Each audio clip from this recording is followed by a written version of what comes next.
Hi guys, welcome to the channel. Today is Monday, the 17th of August, 2026. I'm just going to be starting off on the monthly time frame. So on the monthly time frame, the only thing that is standing out to me apart from price being in this channel and also the fact that we are still in an uptrend because this here was the impulsive.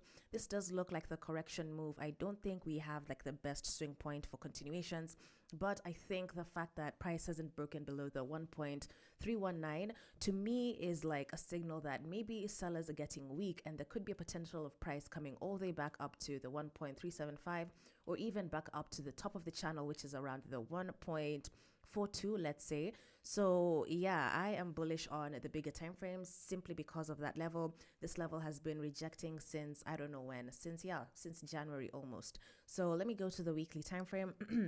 On the weekly time frame, I've been having this type of triangle, and it does look like, guys, this does look like we have a breakout. Now, I'm not trying to be, that type of forecast or whatever, but according to my learnings from baby pips and chart patterns, if this at all is a valid triangle, symmetrical triangle, this is like the height to the base of the triangle, and if at all this is a breakout, then you can see that there is a potential of price, going all the way back up to these levels here, which is also at the top of the channel. So I don't know, this is just confluence for me because again, you can see the 1.39. We had some really nice candles here. In terms of selling pressure, I was not seeing any candles, and that is why I was just not convinced of any selling. You can see like even from this trend line, it's been touched by wicks. I'm not a fan of trend lines that are being touched by wicks. I usually feel like this, okay, not feel, but I'm just usually like I need proper confirmation, and these particular candles here were just not confirming any selling pressure in my opinion. So yeah, last week's candle we closed with a slightly bullish candle here. We had an indecision here the last week but one, and then a bullish engulfing candle here, and then now we're getting to the top of the 1.358, which could be a tricky area. So if at all price rejects from these levels here, I won't be shocked if price does give like a little pullback, maybe to fill up this particular wick, and then we see if we can get that bounce and push on upwards. So long story short, guys, I am going to remain bullish, but of course if there are any short-term sells, I will be taking them because I only target 60 pips from GBPUSD as long as my strategy confirms. So now this is the daily time frame. On the daily time frame, okay, let me hide this particular trend line. This one here is from the 4-hour time frame. Sorry. Here, yes, let me just hide that one. Okay, so on the daily time frame, so yeah, I guess on the daily time frame, what is unique? I don't think there's anything too extraordinary here apart from the fact that we had this very nice candle here on Friday, bullish engulfing candle, just bouncing near the 1.35 level here. And you can see for me, this particular candle is the one that's now confirmed that we have broken outside, because I was seeing this pin bar here, but this pin bar has a very long wick, and I was just not convinced. Usually when price has very imbalanced type of candles, I did talk about the type of candles that I like on my candlestick video, but yeah, you can see this particular pin bar was way too long. You can see the body is not even a third of that wick, so this one here was a red flag. I was seeing this and I was like, maybe next week we could have that pressure. I was really hoping that maybe price could do like a type of pullback, maybe from these levels here, maybe just like a short-term pullback and then bounce off, but you can see the buying pressure was a bit too strong, and that did not happen, and I was not shocked because I have been bullish. So yeah, anything else in the daily time frame? Not really. Let me go on the 4-hour time frame. So in the 4-hour time frame, this is now where I have my trend line, and you can see we have been making higher highs, higher lows, previous swing point, and now this is the previous swing point here. This trend line here is also valid on the daily time frame for just a few swing points, but again, for me, I like trend lines with 3 touches. So I would hope that maybe in the near future, maybe price can come back to here, and then we can continue pushing up. So right now, I don't see myself getting any buy positions here because when the news came last week, it did a little something. No, they did. The news broke out. Yes, that's what actually caused the breakout. But yeah, in terms of entries, I am not seeing anything right now. Yeah, safest thing for me would just be to wait for a pullback, and then we see if we can get any bullish engulfing candles and bounce off from there. In terms of 4-hour time frame, nothing much. I'm just going to be waiting for a type of rejection. I do believe that if at all we get to the 1.358, there could be something here because this is a very strong key level that is also found on the monthly time frame. So let's see on the 1-hour time frame.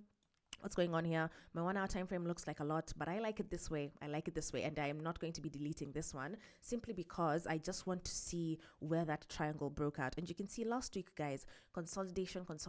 I did not get any entry whatsoever last week. I was just a spectator when the news came. I don't know if it was on a Thursday or Wednesday. Around here there was a breakout. So yeah, last week no entry for me, and I was perfectly fine because I knew these areas would be tricky. These areas that I usually put in zones, tricky areas. So yeah, no entry for me last week.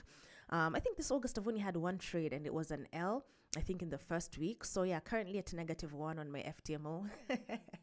let's see how we'll close the month. It's still in the middle of the month, so we'll see how that goes. So yeah, you can see currently we're just approaching the previous week high, which is around the 1.356. So this is nice. Usually when I see like price trying to break above previous day's highs, so this was Friday's high here and also the previous week's high. So this is nice. We can see we have now that little breakout. I would like to get a little pullback, but I don't know if it will happen because now we're too close to this key level. But again, I'll just be on standby for any types of pullbacks. And candles. We'll see how it goes, but I'm just interested in taking buys. If at all price rejects around here, no, I can't take that sell. I'm sorry. You can see even the sell. If I do even take a rejection around here, you can see that the sell is just less than 60 pips, which is not very ideal for me in terms of the whole general movement. I'd prefer if there was more space. So yeah, let's see. Also when I put my moving averages, so on the 1 hour time frame, the moving averages don't look too clear, but yeah, on the 4 hour, you can see the 20 is also around this level here. So if at all, let's say for example, usually what I like to do sometimes is just take the fibs, but if at all price continues pushing up, then it won't be that valid. But you can see the 61.8 is also lining up with the 20 EMA on the 1 hour, on the 4 hour time frame. So that could be interesting. Okay, now my charts are looking messy, but I think you get the point. I'm just waiting for a type of pullback if at all that would happen. If not, then maybe you can stay tuned for my next analysis videos or on Instagram. This week, I don't think I'll be very active here in terms of making analysis videos, but you can catch me on Instagram. I do share stories there. So yeah, that's my bias, guys. Not interested in taking any sells. I think that's probably it. If at all it'll continue pushing up, who knows if there's going to be more volume. But yeah, I'm just interested in taking buys. Any type of buys from any of these key levels here would be interesting for me. So let's just see how it goes. Let's see if we can get decent pullbacks. Let's go to the DXY, because guys, this DXY is going to be pressure, and I do not want to be left out. I know I said that I do struggle with, fear of missing out, but if this double top here, it does look very, very clean. You can see here, double top. If this double top is complete, then usually it goes back to that leg, and you can see that leg also lines up with a 97.8. I have been bearish on the DXY. I believe I've explained it maybe in my previous videos. I won't do so today just because of time. But yeah, for now, I do see price coming all the way back down to the 97.8, at least to complete that chart pattern. Double tops and double bottoms are usually my favorite chart patterns, actually, followed by the head and shoulder. So you can see this channel here that I had, price now has broken out, guys. I think this is very clear that price has broken out of this channel. As much as, yes, I was hoping for that, little pullback, maybe back up to these levels here. You can see selling pressure was high. I believe there's some fundamental news that also impacted this. I haven't been keeping up with the fundamentals. But I do know that there's probably some fundamentals that's also affecting the DXY. So yeah, price is dropping. That's the daily time frame. On the 4 time frame, it's also dropping again. We're just below. This is the... What level is this? This is the 99.4.